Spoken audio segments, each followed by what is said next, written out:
તો અરવલ્લીના માલપુરમાં વાવાઝોડાથી મોટું નુકસાન થયું। મામલતદાર કચેરીમાં વાવાઝોડાને કારણે વૃક્ષ ધરાશાયી થઈ ગયું અને પાર્કિંગ શેડ પર આ વૃક્ષ પડતા દિવાલ પણ ધરાશાયી થઈ ગઈ।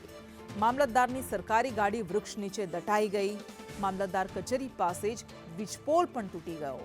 તો કેવી રીતે અલગ અલગ વિસ્તારોમાં, ગુજરાતના પણ અલગ અલગ વિસ્તારોમાં ભારે પવન સાથે વરસેલા વરસાદને કારણે ખાનાખરાબી સર્જાઈ હતી, એની આ તસવીરો।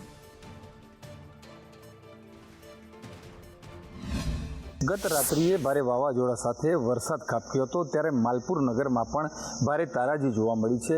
માલપુર મામલતદાર કચેરી જે છે એ કચેરીનો પાર્કિંગનો જે શેડ છે એ વૃક્ષ ધરાશયી થવાથી શેડ પડી ગયો છે। દ્રશ્યમાં સ્પષ્ટ જોઈ શકો છો। સંદેશ ન્યૂઝ ગ્રાઉન્ડ ઝીરો લેવલથી દર્શાવી રહ્યું છે કે જે વૃક્ષ ધરાશયી થયા પછી જે શેડ પડ્યો અને શેડ સીધું મામલતદારની જે ગાડી છે એ ગાડી નીચે દબાયો હતો।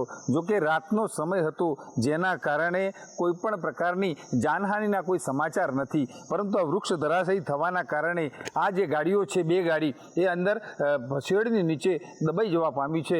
અનેક વીજ પોલ પણ ધરાશયી થયા છે। રાત્રિના સમય દરમિયાન માલપુર નગરની અંદર 2 કલાક સુધી લાઇટ પણ ડૂલ થયું હતું।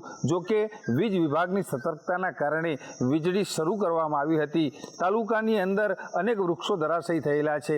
ખાસ કરીને ભિલોડાના આસપાસના જે વિસ્તારો છે ત્યાં ઝૂંપડાઓ પડ્યા છે, વૃક્ષો ધરાશયી થયા છે, મકાનના પતરા ઉડ્યા છે, દિવાલ પડવાની પણ ઘટનાઓ ક્યાંક ને ક્યાંક સામે આવી છે। ત્યારે ગત રાત્રિએ ખાબકેલા કમોસમી વરસાદના કારણે અરવલ્લી જિલ્લામાં તારાજીના દ્રશ્યો જોવા મળી રહ્યા છે।